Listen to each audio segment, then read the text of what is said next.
Welcome everybody, and a particular welcome to the Minister for Business, Enterprise and Innovation, Heather Humphreys TD, the President of Engineers Ireland, Peter Quinn, our members, invited guests, corporate partners, members of the media, ladies and gentlemen. You're all very welcome to our headquarters here in Clyde Road for the launch of the State of Ireland 2018, a review of infrastructure in Ireland. Our launch event here will include a question and answer session with a panel, but just in advance of getting to that, I just want to, we're not expecting any fire alarms or emergencies, but there is an emergency exit down here and one where you came in if you need to use it. So the State of Ireland report is now in its 8th year, and it's an annual independent expert-led assessment by Engineers Ireland of key elements of our country's infrastructure. And this year we are focusing on water, wastewater infrastructure and on flooding.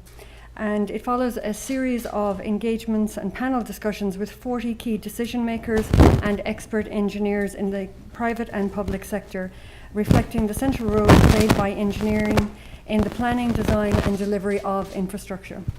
And Engineers Ireland gathered these expert opinions and we used them to produce this report. But just before we get to it, at the outset I'd like to say how honoured and delighted we are, Minister, to have you here and to formally launch our report. And I know you're just back from the United States where you were on a mission to, I suppose, support and increase trade with Ireland, particularly I think in the animation sector, and of course there's a fair number of engineers who are involved in that sector as well. And as Director General, I'd like to acknowledge your commitment in your portfolio encompassing important relationships around and responsibilities around business, enterprise and innovation. And on behalf of the organisation, which supports some 25,000 engineers working across all sectors, we're really delighted to have you here, as I said, and we are very willing to provide our expertise and our support to the delivery of your policies. And we already have some existing relationships with a number of bodies that are very closely connected with your department. In particular, we work very closely with the IDA, with Enterprise Ireland, with Science Foundation Ireland, and we recently engaged with your Strategic Policy Division to inform some of its work on sectoral briefs. So before I get into the introductions around the report itself, I suppose it would be important to mention two very important developments that have happened this year, and they are of course the National Development Plan and the National Planning Framework. And we are extremely supportive of both of those developments, and we were very supportive and made public statements around them, and indeed around the 4 funds totaling 4 billion that were specifically earmarked for balanced rural development, urban regeneration, climate action and innovation. The commitment to sustained increases in capital investment is very welcome, and highly skilled engineers will be required to make the NDP and NPF projects a reality. And Engineers Ireland's 2018 report, which was published earlier this year, demonstrated the challenges posed by the skill shortages, particularly in the civil and building engineering field. And in the coming years, we really have to do everything we possibly can to encourage as many young people as possible to pursue a career in engineering, and particularly in those fields. Long-term infrastructure planning is a key enabler to prosperity, well-being and long-term growth. And one final remark regarding the NDP and the NPF is that we, as I said, we welcomed the reports and we warmly welcomed attention given to institutional reform in those reports in the form of the National Regeneration Development Agency, the Infrastructure Projects Office and the Construction Sector Working Group, and the President and I are pleased to be members of that. But I suppose that we feel that the government could go one step further and establish a single infrastructure authority to oversee the implementation of the NPF and NDP projects across government departments and state agencies. And this we feel is particularly important given the pressing challenges associated with our demographics, with climate action obligations, post-Brexit and other pressures. So in conclusion, I'd like to thank our State of Ireland Advisory Group members, many of you are here, who gave of your time and commitment to the generation of the 2018 report. I'd also like to thank our President, who chaired one of the steering groups, and also Professor Michael Bruin, who chaired the Flooding Advisory Group. And finally, to our Policy Officer, Dr. Richard Manton, for the amount of work that he did on collating all of this information, and the Marketing Communications team in Engineers Ireland. And I would like to now ask the President, Peter Quinn, to come and address the audience.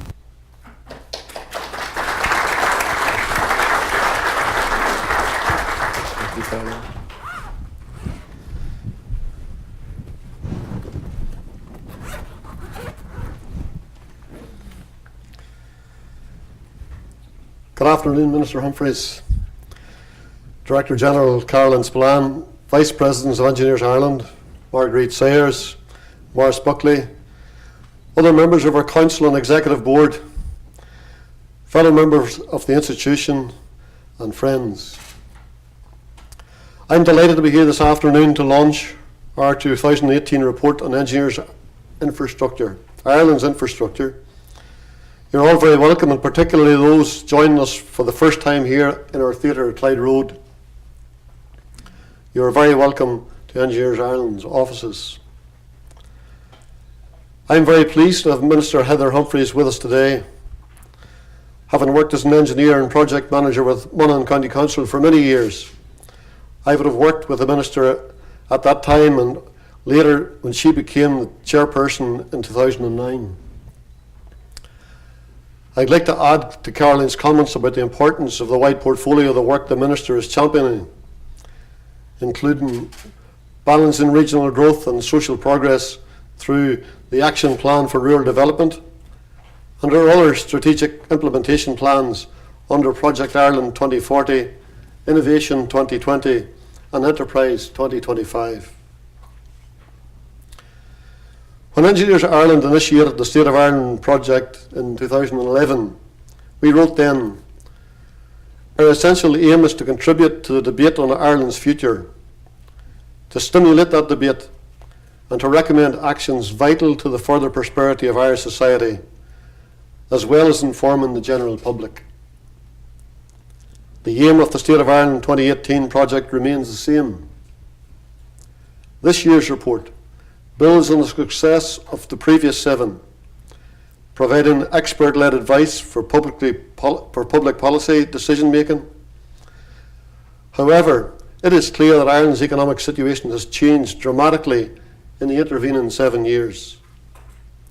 In 2011, we also wrote, in preparing this report, we are cognizant of our country's financial difficulties and the limited resources available, but we believe that every effort should be made to invest in productive infrastructure, which will always have a positive payback. Today, our economy has improved and increased resources are being made available for infrastructure investment. Commitments in Project Ireland 2040 are very welcome and will help us build a modern capital infrastructure and public services that underpin sustainable economic growth, raises living standards, and creates a sustainable environment. In the State of Ireland 2018, we focus our assessment on 2 sectors of infrastructure: water, wastewater, and flooding, with shorter updates on the focus areas of previous State of Ireland reports: energy, transport, communication, and waste. I believe that each of these sectors demonstrate the critical role of engineers in our society, as well as some of the pressing challenges that we face. Some of our profession's most important historical contributions have come from the water sector. Their engineers were instrumental in improving public health by providing clean drinking water on a mass scale. In this report, we profile the Vartry water supply scheme, which 150 years ago greatly improved sanitation in Dublin City and helped us reduce outbreaks of cholera, typhus, and other diseases associated with contaminated water. We recommend the upgrade of the Vartry scheme to provide capacity and improve condition of supplies in the region into the future. Looking to the future, our society faces major challenges. Mitigating and adapting to the effects of climate change. For example, an increased likelihood of severe weather events means that engineers will be to the forefront of defending communities and businesses against increased flooding risk. Moreover, as a society, we need to ensure that our system of spatial planning is sustainable, holistic, and long-term in horizon. I'd like to speak briefly on the two focus areas of the State of Ireland report this year. At the outset, I would say that a large body of the work has been carried out by organisations such as the Office of Public Works and Irish Water to identify infrastructure needs and to inform the National Development Plan and the National Planning Framework. A key theme of the State of Ireland 2018 is the implementation of existing government plans by highlighting priority projects and solutions to some of the barriers to industry.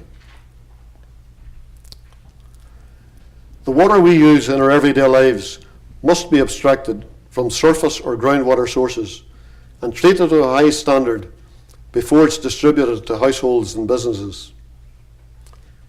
The subsequent wastewater then must be collected, treated and discharged to protect human health and the environment and to ensure sustainability of our water resources. The wastewater sector thus requires substantial infrastructure. It has to be planned, designed, built, operated and maintained. However, the current state of water supply and wastewater infrastructure in Ireland is currently unable to meet peak demand and is at risk of failing to protect public health and the natural environment. Our current network of water and wastewater assets is very fragmented, and some elements date back to the 19th century. As you will read in the report, we have particular concerns for the discharging of untreated effluent, levels of leakage from the main supply network, compliance in the private sector and the wastewater sector, and capacity to meet future demand. This year, under the grading scheme that we use within the report, both water, wastewater and flooding received a C grade. That means that these sectors of infrastructure are inadequately maintained and are unable to meet peak demand and require significant investment. In fact, our two expert advisory panels and 1,000 of our chartered engineers independently arrived at a C grade for these focus areas and for our infrastructure overall. This assessment recognises that while Ireland has made significant progress in some areas, and it's very important to recognise that, other areas lag behind, and the quality of Ireland's infrastructure is variable. 58% of our 1,000 chartered engineers also said that Ireland's infrastructure is not in good condition and does not have the capacity for future development. Meanwhile, just 20% of the chartered engineers said that Ireland's infrastructure is in good condition with capacity for future development. Not all parts of the country are to the same standard. Sustained investment in our country's water service is critical to move towards our vision for this sector of infrastructure, which is water supply and water infrastructure that reliably protects public health, safeguards the environment, and supports future development. Upgrading water and wastewater networks will require long-term planning over many investment cycles to meet the needs of this and future generations. Irish Water was established by the Water Services Act 2013 as a state-owned national water utility.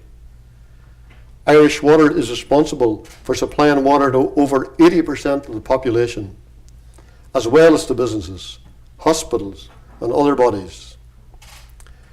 This requires the abstraction, treatment, and distribution of more than 1,600 million litres of water a day, the equivalent of 640 Olympic-sized swimming pools.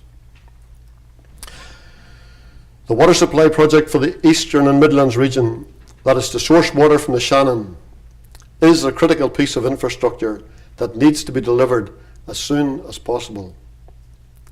The water project is the first major new water source in the region for more than 60 years.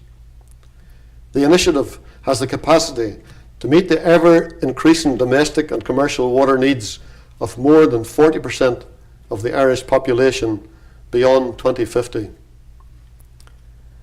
Sourcing water from the Lower Shannon has been identified by Irish Water as the best supply option based on cost, environmental impact, and the benefit to the wider region as Ireland and Ireland as a whole. With water supply to the Dublin and Midlands region in an extremely precarious state, as we have seen in the recent warm weather spell, any delays to derail that project will only worsen an already severe situation for towns, businesses and these areas. As our report says, a non-statutory public consultation process has taken place at each stage of the project, and Irish Water intends to submit a planning application next year. If successful, construction and commissioning will probably take 3 to 4 years. In regard to flooding, while it's not your process, it's important to recognise the role of human activity in shaping and causing the impacts of flooding. For example, the way in which land is managed, such as agriculture or other cultivation, impacts on drainage and contributes to flooding. Furthermore, a return to economic growth has spurred on development, particularly in greenfield sites, as construction of impermeable surfaces has increased runoff rates and increased the direct risk of flooding. In the past, housing construction has also taken place in floodplains. Sustainable planning is critical to flood risk management. The Office of Public Works is the lead state body for the coordination and implementation of the government policy in flood risk management, and since 1995 has invested 350 million and delivered 42 major flood relief schemes. Combined with minor works completed by local authorities, these schemes are protecting at least 9,500 properties and providing approximately 1.9 billion in economic benefit to the state through damages and losses avoided. Our flooding infrastructure also receives a C grade from our advisory panel. Our vision for flooding infrastructure is for flood defences and warning systems are in excellent condition and maintained. All flooding is holistically managed for the protection of public health, critical infrastructure and the natural environment.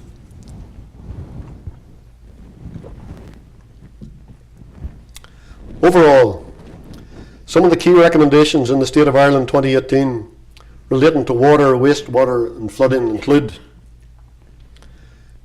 complete upgrades of existing infrastructure, such as the water supply at Vartry and Wicklow, water treatment at Cork Lee Road, and wastewater treatment at Ringsend in Dublin and at Cork Lower Harbour. Progress strategic projects to support the growth of Dublin and the wider region, including the Eastern and Midlands Regional Water Supply Project and the Greater Dublin Drainage Project. Eliminate all untreated water discharges to safeguard water quality, human health and the natural environment. Reduce water network leakage from 44% to 35% within the next 5 years, saving the equivalent of 22,000 Olympic-sized swimming pools of water per year. strategically deliver 118 flood relief schemes identified in the flood plans to protect 95% of those properties at risk of flooding. Expand our knowledge on the effects of climate change and translate this knowledge into the design of resilient infrastructure. Compile a register of all significant dams in Ireland and develop a system of assessment for multifunctional dams. Continue the development of the Natural Flood Forecasting and Warning Service and improve local warning systems to assist emergency response. As in previous years, expert advisory groups helped us to develop recommendations for the improvement of Ireland's infrastructure. These engineering and scientific experts independently developed assessment criteria, awarded grades, and crafted recommendations for 2-year and 5-year actions for water, wastewater, and flooding infrastructure. I would like to sincerely thank them and to thank particularly Professor Michael Bruin for chairing our flooding advisory group. We were delighted by the participation of engineers based in Northern Ireland. While our grades and recommendations are focused on the Republic of Ireland, we have sought to ensure the relevance of this document for the island as a whole.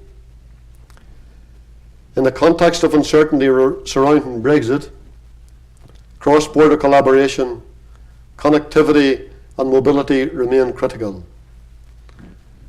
I would especially wish to thank Dr. Richard Manton, Engineers Ireland Policy Officer, for his excellent work in this report.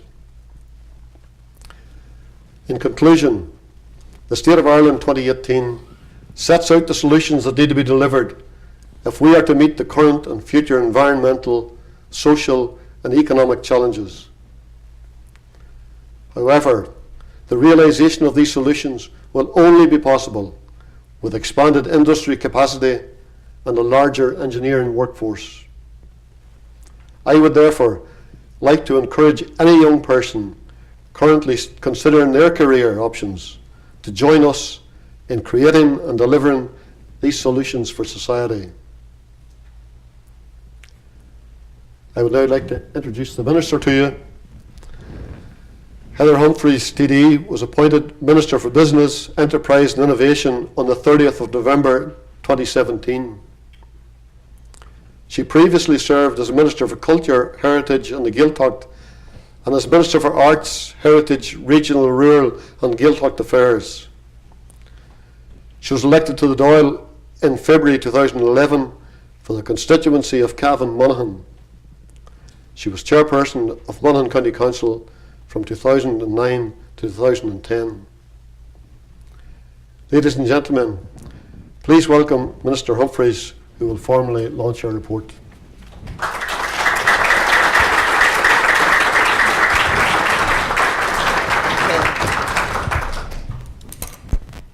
Caroline Spillane, Director General of Engineers Ireland, Peter Quinn, President. Ladies and gentlemen, good afternoon. And I have to say I'm delighted to be here today for the launch of the report, The State of Ireland 2018, a review of infrastructure in Ireland. And this is the 8th annual publication of the analysis, but I think this year's report is particularly important following the launch of Project Ireland 2040 in February. And I would like to acknowledge and welcome the support of Engineers Ireland for Project Ireland 2040 and for your warm welcome here today. We know that there is a link between investment in world-class infrastructure and the attractiveness of Ireland as a place to do business. We also know we have challenges to address around infrastructure, and that is partly due to the speed of our recovery and a rapidly growing economy. And thankfully, now that the economy is recovering, the government is finally in a position to address those challenges. Project Ireland 2040 is geared towards future-proofing our country. Crucially, for the first time ever, it means we have a coordinated approach to planning for the future, a comprehensive national planning framework backed up by investment of over 116 billion. And let's face it, money talks. This year, your report focuses on water and wastewater. So I wanted to take this opportunity to reiterate the government's commitment to continued investment in this area. We all know for decades the water infrastructure in Ireland has not received the sustained investment it needs. And this is never clearer than we experience a period of extreme weather such as Storm Ophelia or indeed the current heatwave. This government has long recognised the importance of supporting Irish water to deliver the critical projects that are so badly needed, many of which you outlined in your report. And let's face it, since Irish Water was established in 2013, significant progress has been made in tackling the many issues across the country. For example, we have seen the delivery of 6 new and 22 upgraded water treatment plants, 29 new and 37 upgraded wastewater treatment plants, and over 850 kilometres of new or rehabilitated water mains. There are countless more projects either completed or underway, including upgrade work to the Ringsend wastewater treatment plant, which of course will begin next month. But that is only the start. But of course there are no quick fixes to the complex issues that face us, and that is why over the next 10 years the government will spend €8.5 billion on public water services by Irish Water through Project Ireland 2040. And this includes €2.9 billion in ensuring a safe and reliable water supply, including through tackling leakages, and indeed Peter mentioned that about the leakages. I'd say some of them were like sieves. €2.4 billion for wastewater management and €1.7 billion in key major projects like the Greater Dublin Drainage Project and the Eastern and Midlands Water Supply Project. On a related note, I know that you have also highlighted issues around flooding in your report. I'm delighted to see the Commissioner and the OPW here today. In May, the government published our €1 billion plan to manage flood risk over the next 10 years. And that is €1 billion to fund 118 flood relief schemes protecting 11,500 properties right across the country. Your report states the importance of delivering these schemes, and I can assure you that we will make it happen. The Flood Risk Management Plan also allows us to build on significant investment to date, which has delivered 42 major flood relief schemes through the OPW. Caroline also mentioned skills shortages earlier, particularly in relation to women. Last November, the government launched its STEM education policy statement 2017 to 2026, and this aims to make Ireland a European leader in STEM education by 2026, and it includes an ambition to increase by 40% the number of females taking STEM subjects for the Leaving Certificate. And there is also a lot of work, of course, going on around apprenticeships. One example is the development of an apprenticeship in engineering services management with the Construction Industry Federation into a national apprenticeship programme. Solace and the Department of Education and Skills are leading this work, and I have no doubt that they are keen to continue collaborating with industry on the best way forward, because at the end of the day, education and industry must work together so that the right skills are provided through the education system to meet the needs of industry. Ireland, of course, is standing on the cusp of great change. In the next 20 years, our population will grow by an extra 1 million people, and this will place considerable demand on our public infrastructure. So it's clear that a strategic approach to spatial planning, regional growth and employment, as well as infrastructure, is absolutely essential. As we move forward in the years ahead, it is particularly important to me as Minister for Business and as a resident of a rural county that no region is left behind.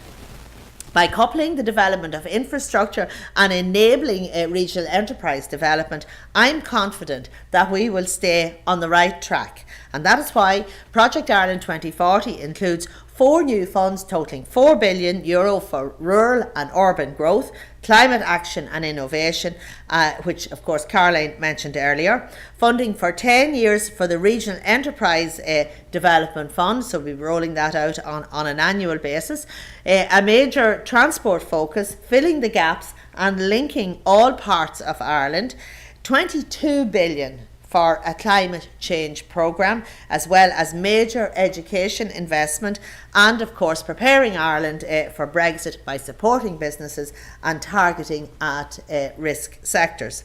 The ambition and the commitment required to meet the challenges facing us should not be underestimated. However, I believe that we are starting from a position of strength. We have a dynamic economy with an innovative enterprise base with strong employment in both Indigenous and foreign-owned companies. We are now the fastest growing economy in the EU. Our unemployment rate is now at 5.1%, and we are nearing full employment. Our exports continue to grow strongly, and we continue to be very successful in attracting foreign direct investment. So I welcome this report's contribution in assessing Ireland's infrastructure needs. And I would also ask you in Engineers Ireland to continue to work with government departments, state bodies such as Irish Water and Airgrid, and the private sector to be part of a coordinated approach to tackle the challenges that face us. We now, of course, have a comprehensive plan to work from in Project Ireland 2040, and of course, as I said, a plan that is backed up by money. And I note your comments, Caroline, regarding an oversight committee stroke project manager to ensure the efficient delivery of Project Ireland 2040, and that's something, of course, I will be bringing forward and bringing to the attention of my government colleagues, because I think it's a very good idea. But it's also, of course, it's only by working together that we can achieve our ambitions. And in the words of Henry Ford, if everyone is moving forward together, then success takes care of itself. So I look forward to continue to work closely with you, and as we move forward in a spirit of collaboration and, I believe, confidence. So thank you very much for the invitation to be here, and I wish you well with your launch here today, and thank you for your attention. Gura míle maith agah.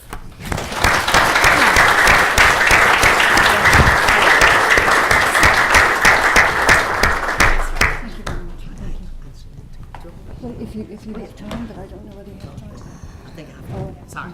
Okay. So unfortunately, the Minister, of course, has an extremely heavy schedule. So on behalf of everyone, please maybe we'd give her a round of applause and thank her very much for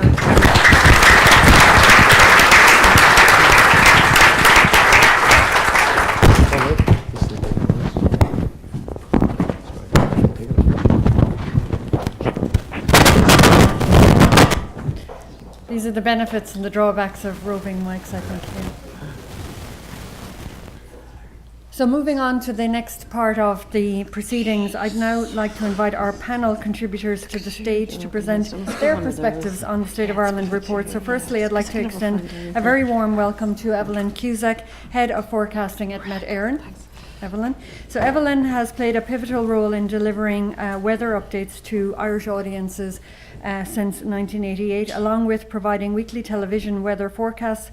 She most recently, of course, worked very closely with the National Emergency Coordination Group during Storm Ophelia and Storm Emma to provide continuous updates to the media. Also joining our panel discussion today is Richard Crowe, who is Managing Director of Nicholas O'Dwyer Limited.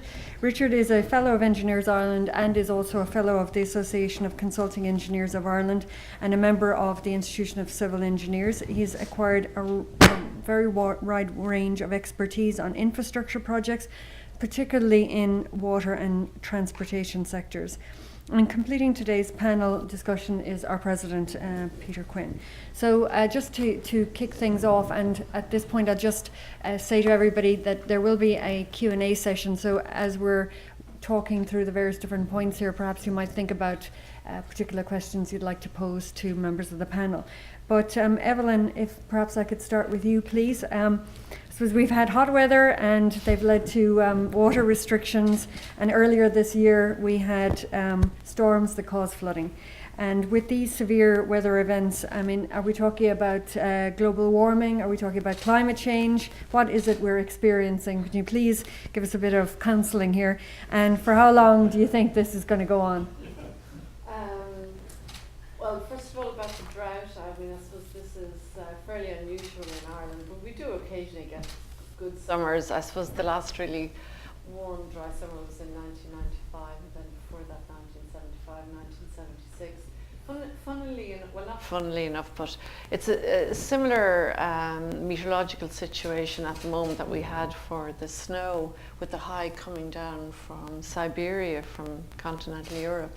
But of course, the sun is warmer now, and that's why we're getting the very dry weather. Soil moisture deficits are about 90 millimetres across Leinster at the moment, so that means we need 90 millimetres of rain in order to achieve some level of saturation. It's about 50 millimetres in the northwest. Now, our medium range forecasts up to about a week to 2 weeks ahead indicates very little in the way of rain. So if you're going to take your summer holidays, do so in the next week or two. So we're extending the drought advisory actually this evening for another 2 weeks. Okay, you heard it here first. So I suppose the other thing, maybe just allied to your last comment around forecasting. So our report highlights that the National Flood Forecasting and Warning Service, it highlights this development. And can you just maybe tell us a little bit more about this and about the service and how Met Éireann in particular is working with the OPW on the development and rollout of this service? Okay, well, I suppose we're all familiar with Met Éireann's status, yellow, orange and red. It's hard to believe it's only since 2013 that we have introduced those, and in fact storm naming has only been introduced in 2015. But I think it's a measure of its success that we're all comfortable with it. And at the moment, we're Met Éireann in conjunction with the OPW are just setting up our new flood forecasting centre, and we are hiring at the moment sort of a crossbreed between an engineer and a meteorologist. So we're on the hunt for hydrometeorologists. So I feel a bit scared here as a physics graduate, but we're hoping to merge physics and meteorology and hydrology, and I'm delighted to introduce Owen Sherlock, our new chief hydrometeorologist here, the new head of our flood forecasting centre. So maybe Owen can tell us a bit more about it. Thanks, Evelyn. Yeah, so we had the terrible floods back in 2015, so we had a government decision early 2016, and what came out of that decision was that Met Éireann would be the operational arm of the National Flood Forecast Warning Service, and the OPW would be providing guidance and the standards. So what have we done between then and well, the first thing we did is we went and we procured the services of 2 hydrologist contractors from JBA, and they've been a massive impact. They've made a massive impact to Met Éireann. After Storm Emma, after the storm, we had snow melts, so they provided guidance to the National Emergency Coordination Group. At the same time, we're going out and we're undertaking a review of all the different hydrological models available to us, and we're focusing on 5 catchments in Ireland. So by the end of next year, we'll have a shopping list of hydrological models, integrator systems. We should be maybe out of that, maybe we might get a national model that could, a full forecast model for the country. But we're focusing on 5 catchment areas, and that's what we're doing. So this is all phase 1 of the NFFWS. So we're focused on national and catchment levels. So we're talking 5 years. So just to dampen expectations, pardon the pun, these things take time to bed in. 2 different organisations. We're working very closely at the time being. We've got some good results. But if you look around other countries, these things would take 10, 15, 20 years to bed in. But we're progressing very well. I suppose the next stage then, we'll look a bit further. We'll look at sub-catchment level. We might look at specifics. At the same time, the OPW have their tide and storm surge models, and the tide, storm surge and wave models. So there's coastal modelling going on at the same time as hydrological modelling. And as we go further down the line, we'll focus in on pluvial, the heavy events that we get in the summer, usually in Ireland. So as Evelyn mentioned, we're in the current process of recruiting a number of hydrometeorologists, aka flood forecasters. We'll have those hopefully in place by the end of the year. We're also getting our lovely pyramid renovated out in Met Éireann, and the plan would be that the hydrometeorologists will share space with the weather forecast. And when there is a flood forecast, or a flood event, we'll pull the lovely glass doors apart and we'll have one floor where we can exchange information. And I think this is something, it's vital that we're not 2 separate entities, we're going to be one. So things are progressing. We're working very closely with our colleagues in the OPW. We're also set up a communications working group which is involving the local authorities, because it's vital that we get this message out to the people who have the boots on the ground, the local authorities. So we kicked off a communication working group only a couple of weeks ago, and the goal from that would be communication strategy, that we talked about local warnings. So it's vital that we get our forecasts and our alerts out and then it's vital that information is carried forward in flood fencing. Very helpful. Thank you. Richard, if I could move on to you. Given the experience that you have in this sector, what are the major water and wastewater projects underway in Ireland at the moment, and what should we expect during the lifetime of the National Development Plan? Okay, Caroline. First of all, before I turn to that, I'd just like to commend everybody involved in the report. I think it's an excellent document, and it's very wide-ranging, and there's a wealth of detail in it. In fact, there's so much detail in it that it really answers a number of those questions, and it goes into quite an amount of detail on the larger projects. So first, maybe just to take a wider point on that. As engineers, we tend to focus very much on projects. We tend to like to be involved in a project, and a major project.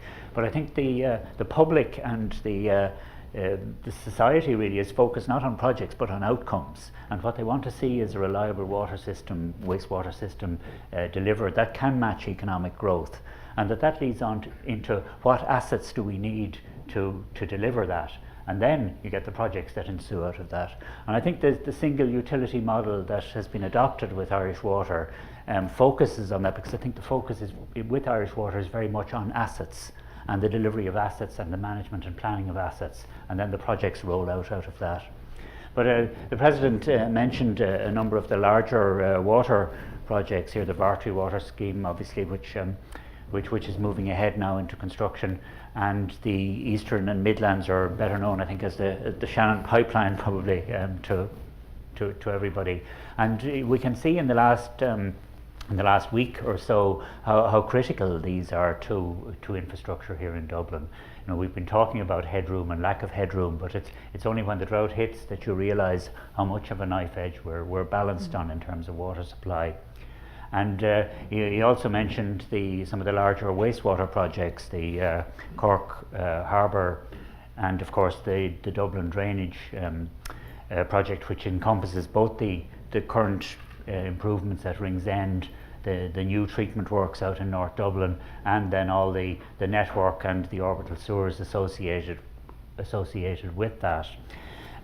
I think some of the trends we're seeing in relation to projects and project delivery are greater bundling of projects, that projects are moving into larger agglomerations for delivery. We've seen that in the rollout by Irish Water of the 2017 to 21 capital investment plan on the wastewater side, where delivery of the remainder of the budget there really is in a small number of large bundled projects.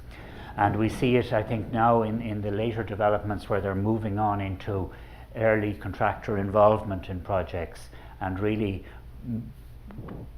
focusing on regions of the country with single suppliers in those regions.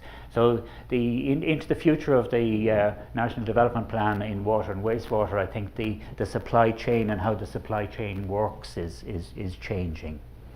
And outside of the major projects, then of course there are projects of national importance, so there are major projects in that way. There's the lead mitigation strategy, getting the lead out of our supply system. There's the leakage reduction programme, which is mentioned before. There is the national disinfection programme, and then of course there's the rural water programme as well, which is mentioned in the study.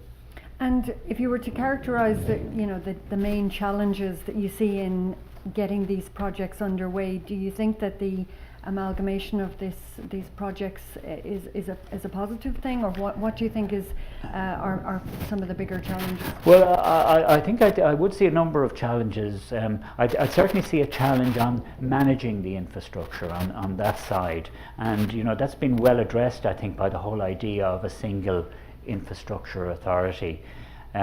It rolls outside water and wastewater and into flood management, and then into stormwater drainage management in our urban areas. So it's not just an Irish water problem, it's a larger problem. And then also it has to look at planning and development of the country as a whole and how that's managed. And I know Engineers Ireland have spoken about this, I'm sure in 2017, 2016, and going back over a number of State of Ireland reports. And I'm glad to see that the Minister is now saying that we look at this and give it some consideration. And there is some consideration given to it in in the National Development Plan as well, although in a limited form. So I think that's really an essential. And the collected wisdom of those of us who design infrastructure, construct infrastructure, manage at a local authority or utility level of infrastructure have been saying this through Engineers Ireland for a long number of years, and hopefully we'll finally get somewhere on it. I think funding is a challenge. Okay, we're in a good space at the moment as regards funding, but there are a number of issues coming possibly down the tracks. There's Brexit, which is very much unresolved. There is a little bit of wobble in Italy that might affect the euro as a currency and might trigger financial crises across the eurozone. And then there's the inevitable cycle in the economy. We're on an upswing for quite a number of years. A downswing will surely follow. And when capital programs are politicised and when they're managed solely within government, there's always a danger that the first thing to go will be capital spend. And I think we've seen that in the past. Each time we have a recession, the first thing that's axed is capital spend. So I'd see funding as a potential issue there, and of course skills, and I think particularly skills at graduate levels. And in civil engineering, we're really just not seeing the graduate numbers coming through. There is diversification now in engineering, and I think, say in UCD, there's still the same intake of engineers, but there are much more outlets for engineers. So civil engineering is very much taking a back seat there, and that's a potential throttle on what we can do. And lastly, I'd see getting procurement right as a challenge. And I think we've learned internationally that the greatest single factor you must manage in large civil engineering projects is risk, and how that risk is managed and distributed and handled. And we've got to get that right in procurement. And it's not a question of just saying, here's the risk, you take it. Because if you do that and the person you give it to isn't equipped to handle it, it will come back and bite you. And I'm seeing it in a number of tenders recently where people are losing interest in tendering because the risk is too high. Okay. Just before I go to the audience, one final piece, Peter, just to pick up on Richard's comment there about skills. So we know that engineers are in high demand, and they're in high demand, as Richard has said, across a number of different sectors. So even though somebody might be studying civil engineering, they're of interest to a wide variety of sectors. Now, how do you think we're going to crack that piece, which is trying to enthuse young people in particular and influence their parents and others to get them to think about engineering?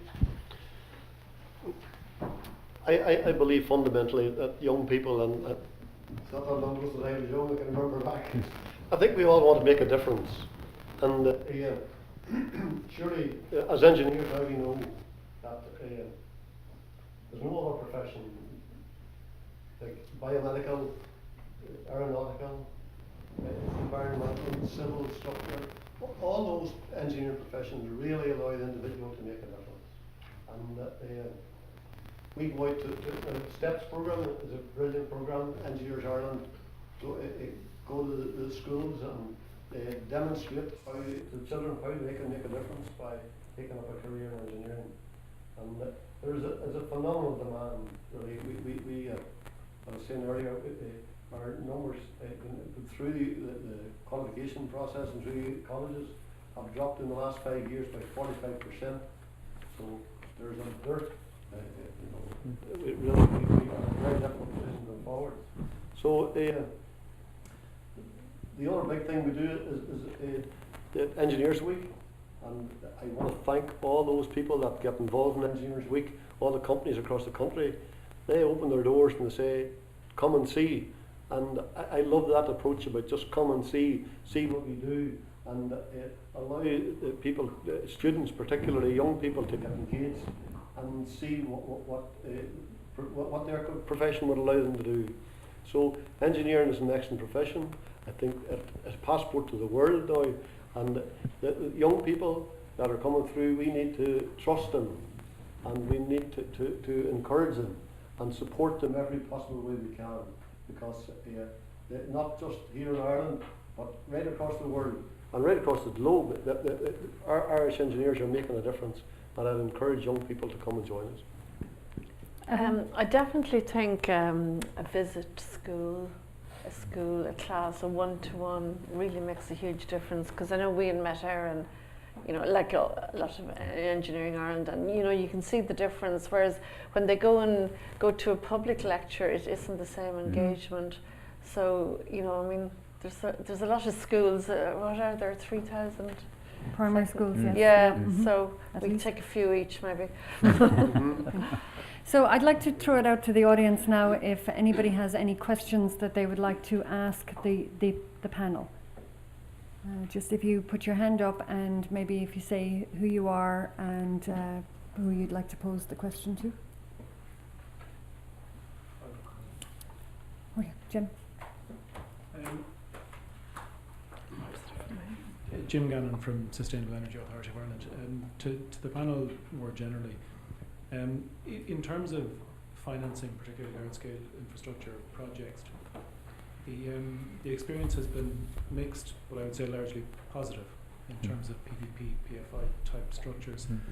Given the likelihood that the Exchequer funding outlined in the Capital Development Plan won't do it on its own, what appetite do you think is there in PER and finance to explore alternative models to funding and financing, even beyond the traditional remit of PPP?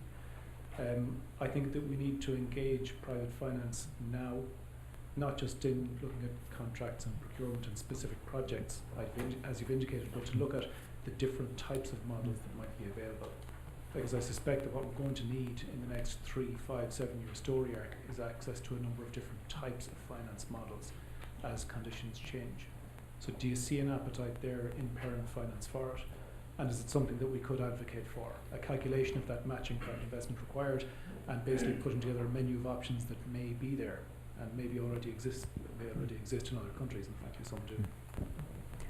Richard, maybe? Yeah, I think generally there is an appetite for private financing of infrastructure. Certainly you see the large development agencies across the world trying to mobilise that.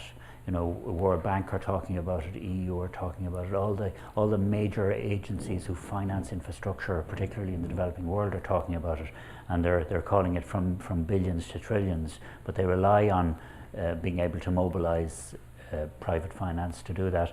I think in Ireland, particularly in the water side, we've shackled ourselves a little bit there by the model we've adopted of no billing, and it makes it very difficult to find a way of making a project bankable, I think, for private finance. As you say correctly, it's been successful in terms of motorways and tolls and that sort of bankable project, but a bit more difficult, I think, when you don't have an income stream. I don't know if Evelyn or Peter, if either of you want to make any comments on that? No. Okay. Other questions? Kevin Rudden from the European Federation of Consulting Engineering Associations. First of all, I'd like to compliment everybody involved in such a comprehensive report.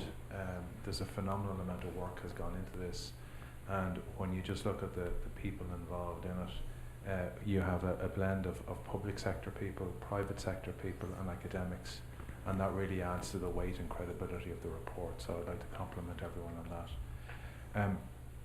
A report of this nature has recently been done in Finland.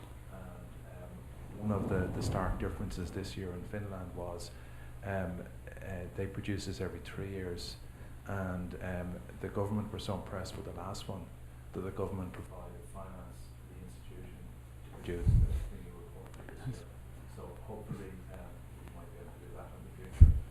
And in the recent Norwegian general elections, there was a televised debate held with all the main government parties who were asked what they were going to do to implement the State of the Nation report that had been prepared by the Norwegian Association. So I'd be very interested to hear from the panel, and do they think we'll ever be able to get primetime television to analyse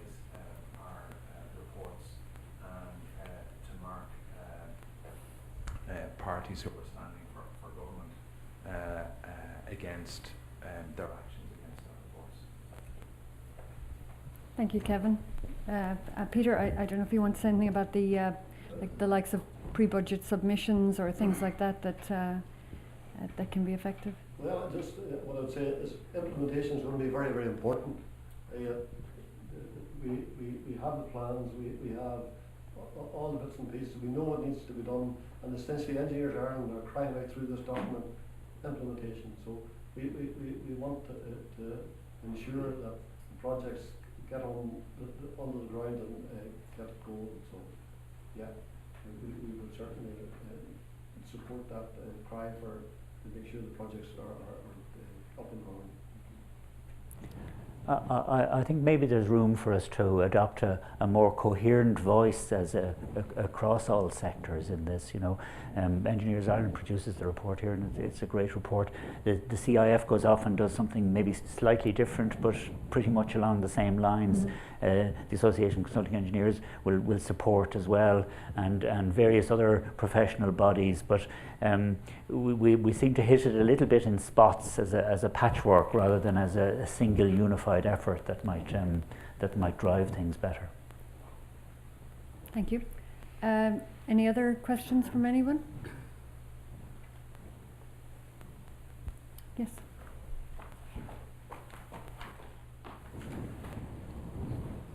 Jonathan Cooper from JBA Consulting. I wholly support Richard's synopsis there, where we are in terms of supply chain management and risk management. We just haven't got it right in this country, and it's quite interesting having practiced elsewhere. You know, the jurisdictions. Then this whole debate happened probably 10 years ago with the Egan report in the UK, where the sort of way to procure has to be done differently if you want to get the best out of the human capital that we have available to us, and that's now in a very limited supply. But I don't see any response like that's happening in Ireland. You know, we have the public procurement processes which are sort of not really fit for purpose. How long do you think it would take before we can start to see some of those recommendations of risk management and really supply chain engagement coming through and making a difference in Ireland? And you know, what changes do you think we need to make to the public procurement process? Yeah, I think certainly we need to look at the public procurement process, which I think at the moment essentially asks for quality projects and rewards low cost. And that's really where it's at. And until we find a way of changing that, I think we're going to be in the same, locked into the same dilemma for a long time. So that's the essential thing we need to change. It just seems to affect the retention. You talk about bringing new people into the industry. We can't retain our existing stock. You know, they can see better prospects in other countries like Canada. Yes. Because there's a different supply chain engagement.